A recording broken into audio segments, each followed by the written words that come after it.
I know it's been over a week or so since I've posted anything, so I just wanted to give an update. This video will serve as my sort of 330 Movies Oscar Awards video. Just for some background, I had planned to release like pretty creative and cool like Oscars video, kind of mirroring that style with my list of who I think the awards winners should be, because if you've seen any of my past videos, I'm pretty critical of a lot of these awards circuit ceremonies, especially the Oscars. I worked long on that video this past 2 weeks, but it just did not come together how I wanted it to, and it ultimately I just had to kind of shove it aside in favor of this video because I want to get this out just in times for the final awards ceremony of the year.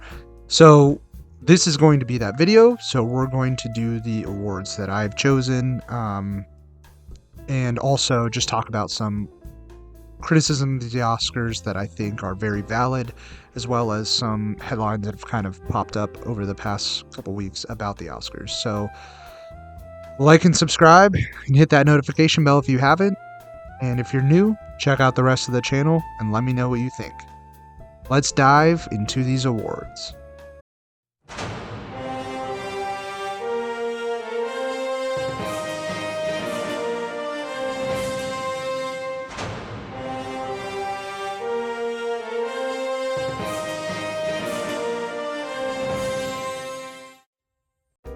As I highlighted in the intro, I kind of wanted to go over a lot of the criticisms that I think a lot of these award shows face that I think are very valid, as well as some of the controversy that has sort of popped up around the Oscars the past few weeks.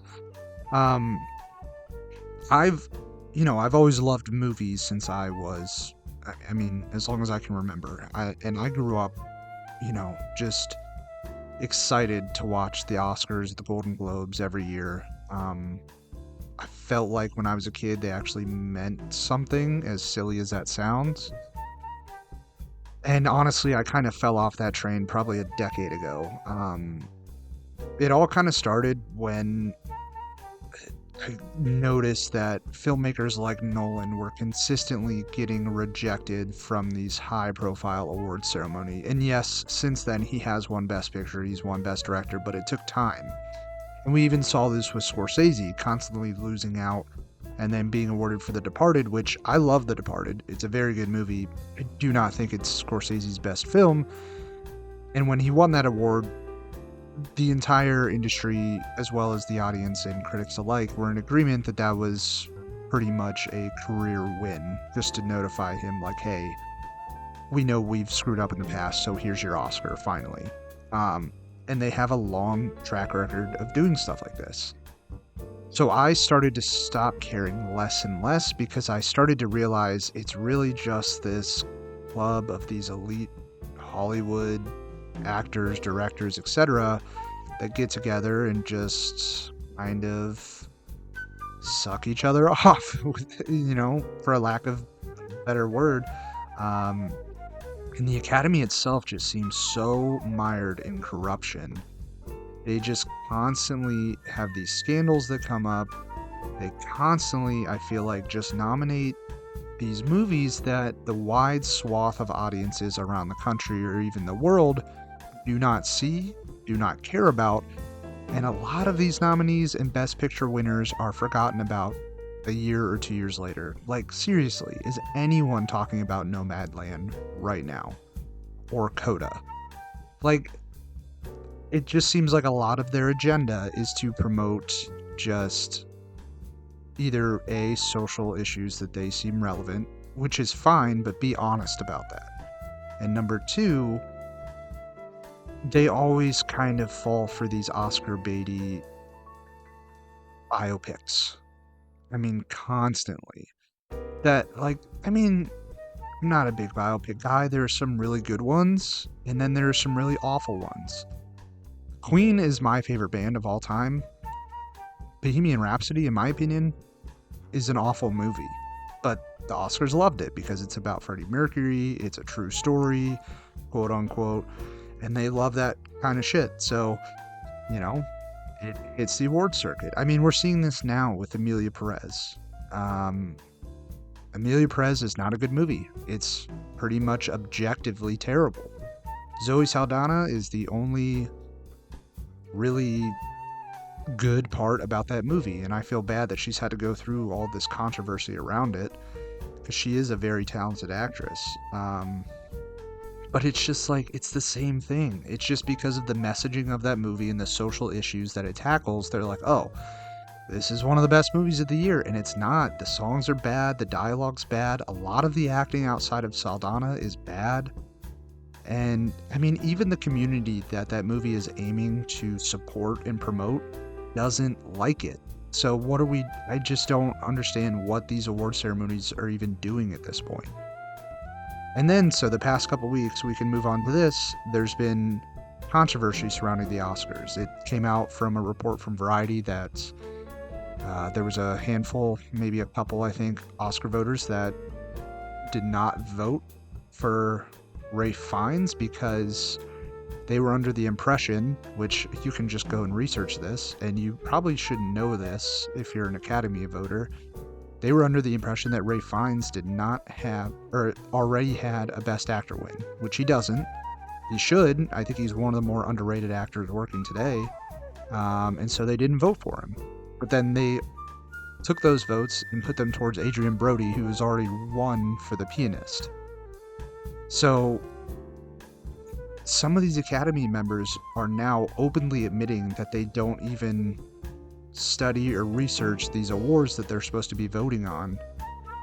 And it's like, we trust this institution to tell us what the worthy movies are every year, and just like, I don't buy it anymore. It's just all corrupt bullshit. And then a second, I think it was also from Variety, I could be wrong, but a second report came out talking about how a handful of voters never even saw Dune Part 2. And it's like, this is one of the movies that's being nominated, one of the movies that people are upset about because it's not getting the praise that it deserves. You can go back and watch my review on the channel, I didn't love Dune Part 2. But it deserves a lot more credit than it gets from these award ceremonies, and the fact that Denis Villeneuve was not nominated for Best Director for it is criminal, in my opinion. And I just think these award ceremonies are out of touch with the viewers who are seeing these movies, and it needs to change. I know they keep saying that, like, the viewership keeps going up, but I don't buy it. I mean, like, we hear all the time about shows, networks, etc. lying about TV ratings, so I don't buy the whole ratings argument. I could be wrong, obviously, and if I am, then so be it, but to me, it just seems like they're kind of losing their footing, and I kind of hope they do, because I think they do need to change. I think they need to get a good panel of voters in there who care about film and care about it objectively, not because it purports some message or it's some biopic highlighting somebody that's like a darling of Hollywood or whatever. I think these awards, especially the Oscars, needs to get back to honoring movies for being quality, entertaining, rewatchable, very well directed and produced movies, and that's it. So that's my spiel. Anyway, enough of that. Let's get into my awards for this year, because I think I had a lot of differences from the Oscars. Shocker, I know. But look, as much as I criticize them in the first half of this video, there's a lot of the best pictures they nominated this year that I agree with, like Conclave, Anora, Brutalist. I think those three are all very, very good movies. Some of the best I've seen this year. I thought Nosferatu got overlooked a lot. But anyway, I don't want to go through, like, I don't want this video to be boring. I'm not going to go through these like an award ceremony, make people wait and stuff like that. So let's just go through these. So I didn't nominate every category that like the Oscars or the Golden Globes or Emmys nominated. I just kind of picked my favorite ones and went from there. So for Best Picture this year, I'm giving it to Dune Part 2. Like I said, I have a review of this. I'm pretty critical of this movie. I liked it a lot. I do like this movie a lot, but I don't love it. But I think objectively, compared to the rest of the field in this category this year, I think it's kind of undeniable that it was the best movie made this year. Just all around, from the acting, the writing, the visuals, which are impeccable, the scope, just the pure intensity that went through Villeneuve directing and putting this film together. I think just we can say that Dune Part 2 is the best picture winner this year, in my opinion. For Best Actor, this is another one where, like, I have to give credit where credit is due. I've been very, very critical of Timothée Chalamet. I think he's kind of fallen into that sort of era that Denzel had for a while, where he was just playing Alonzo from Training Day, just in different variations, for the better part of like 15 years. And Denzel has since finally gotten out of that, which I'm happy about, because he is very, very talented.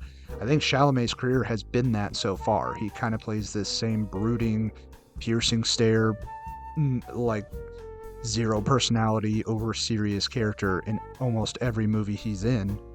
And I was happy to see in A Complete Unknown that he kind of took on a different role and showed more of his acting chops. And I hope he keeps doing that, because I think he's a very talented actor, as much as I think he is overrated.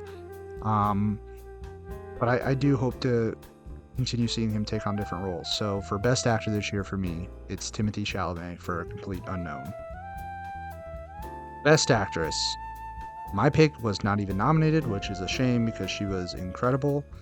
I had to go with Lily Rose Depp for Nosferatu. I thought she was fantastic in that movie. I think that movie's incredible. To me, it's my runner-up for Best Picture, and I think everybody in it was phenomenal. But Lily Rose Depp was really the highlight for me.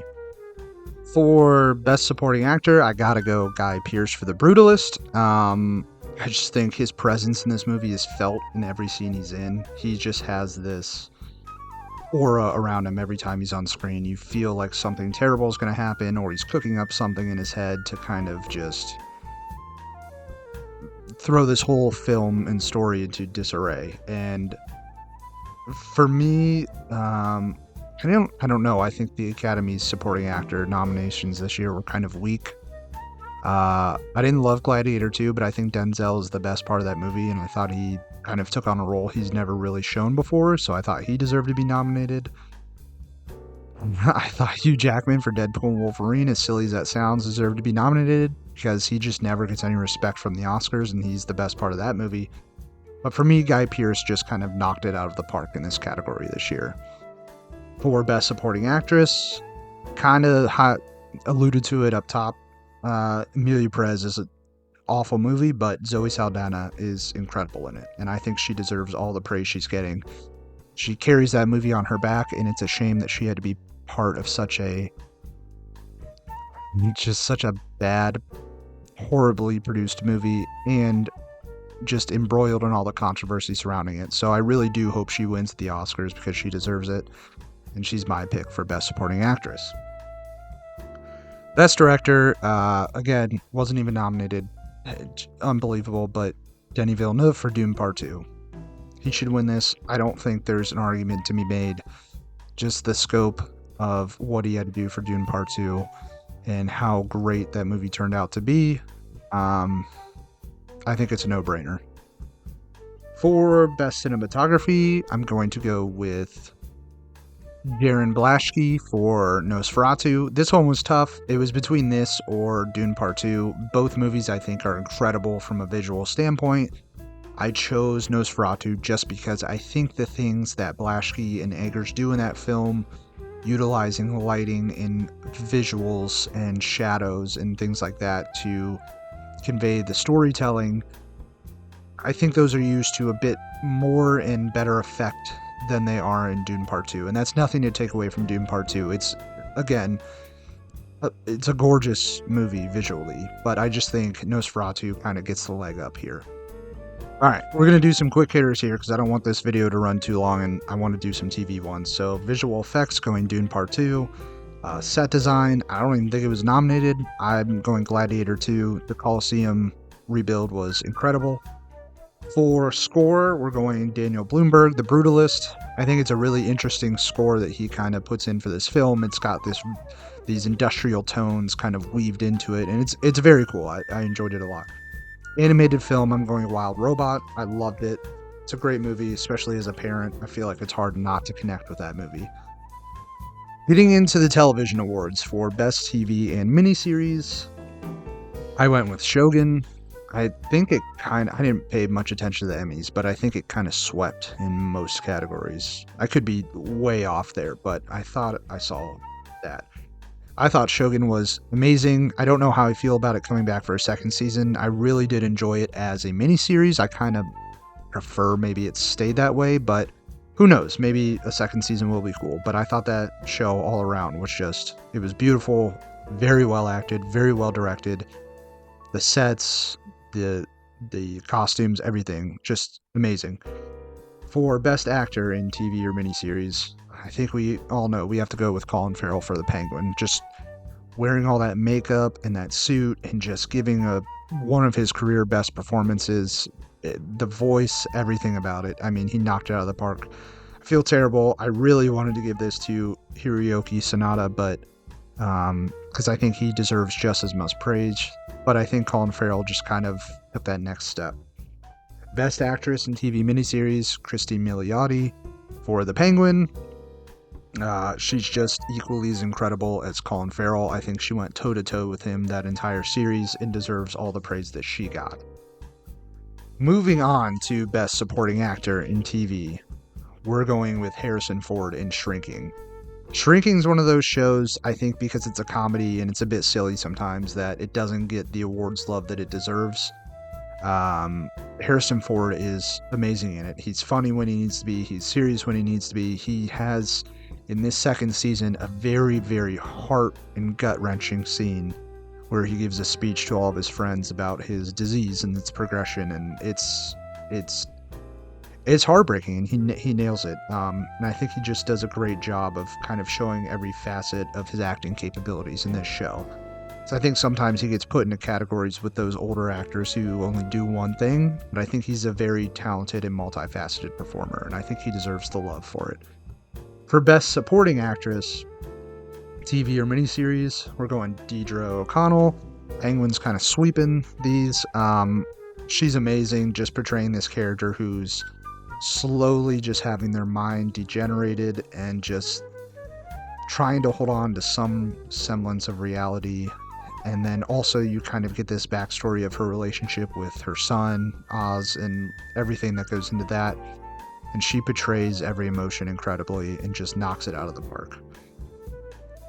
That's kind of it for TV. I did a couple more for, I've always liked these Best Cast awards, and I wish the Oscars would incorporate one like that. So I did one for movie and one for TV. For movie, I went with Gladiator, I was going to go with Gladiator 2. I went Dune Part 2. I think just having Chalamet, Butler, Josh Brolin, Skarsgård, like all of these guys, Christopher Walken's in the second one, all of these kind of legends of acting, just all in one movie.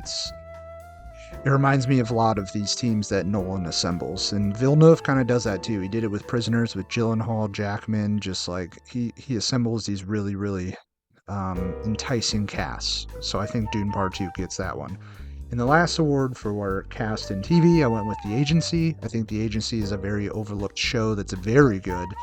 But you have Jeffrey Wright, Fassbender, and then kind of Jodie Turner-Smith, who's incredible. I think she's amazing in that show.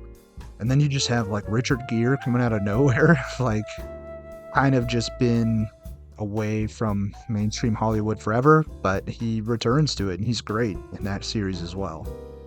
So that's it for my awards and my criticisms. Let me know what you think down below. If you disagree, agree, whatever, I'd love to hear it.